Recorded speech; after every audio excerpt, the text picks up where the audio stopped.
sa uyab o sa pras ihatag ang best. Pero sa Ginoo say dili. Usay komplemento lang. Atong pagtagad nga deserve ang Ginoo o ang ngayon gyud ang Ginoo nga ihatag nimo ang the best sa iya. Imong talent, imong time, imong riches. Kinahanglan labaw gyud ang Ginoo. Sa Biblia nagingon nga higugma ang Dios nga labaw sa tanan. Siya gyud ang ibutang nato nga labaw. Kinahanglan kita musugot sa sugo sa Dios. Sumala sa gisulti sa balaan ng kasulatan. Kini gituga dili lang sa usa ka kaliwatan kundi sa tanan. Busa ang tanang tao obligado sa pagbantay o sa pagtuman sa sugo sa Dios. Gawas lang itong dili tao. Sa Ecclesiastes Kapitulo 5, verso 14.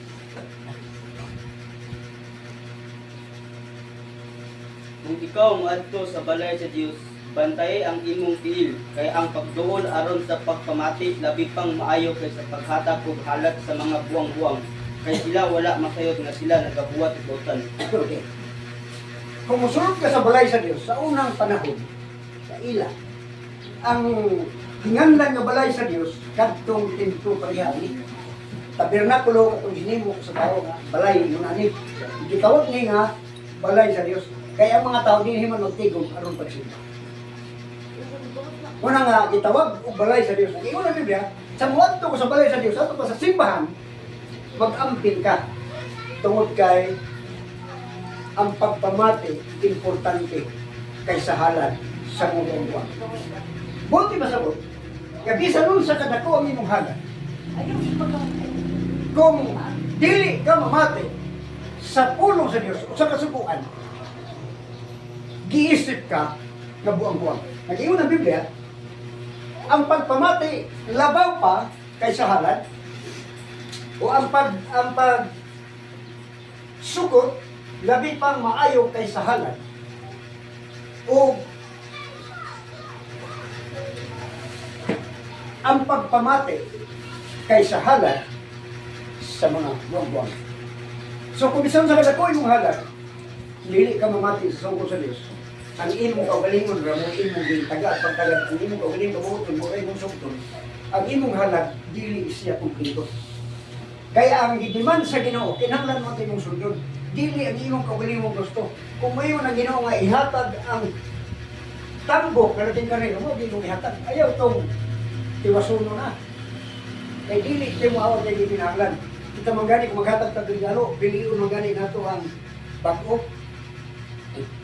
Ako basta magputo sa kong regalo, dili na siya ukay-ukay. Pero kung ukay-ukay na, di ko na gusto nihatag ko na dito. Kaya ang akong regalo ko pinutos para sa ako espesyal na, dili na ginamit, wala sukad bago na. Wala ko sukad ng hatag ko, pinutos. Kadaan na, inigamit na. So, gihatag na ako the best. Sangat to sa mga tao nga, doon sa akong dughan. Kung the best akong gihatag sa ila, labaw na ngadto sa Ginoo. Nga naman, tungod kay Ginoo mo itag-iya sa akong kinabuhi.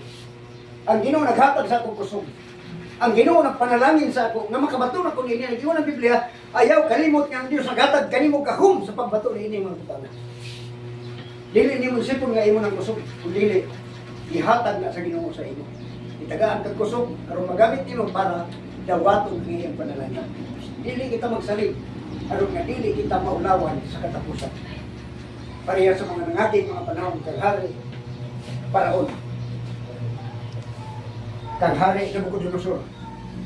Tungod kay nag-isip sila na ang tanan nilang mga achievement, tanan nilang nangaangkon ng mga daugan, ilang daw galing ng balikan na wala sila sa bagay. Sa atong ihatag ang the best sa Ginoo kay mao na iyang gipangayo. Gusto niya nga ang imong pagbati labaw unang na yun higugma ang Dios sa tibuok mong kasing-kasing, sa tibuok mong kalag, sa tibuok mong kusog, o sa tibuok mong salutan. Kinahanglan nga buhaton nato ang pagsugot. Kaya kung musugot ka, magkahimo ka paghalad sa tambok na nakibaka. Pero kung ikaw rin magbuot sa imong halad, dili nimo matagbo ang demand sa Ginoo. Kung ang pag-iwan ng Ginoo nga ihatag ang imong kapulo, tibuok ayaw pagduha-duha. Okay, ari kita sa sunod.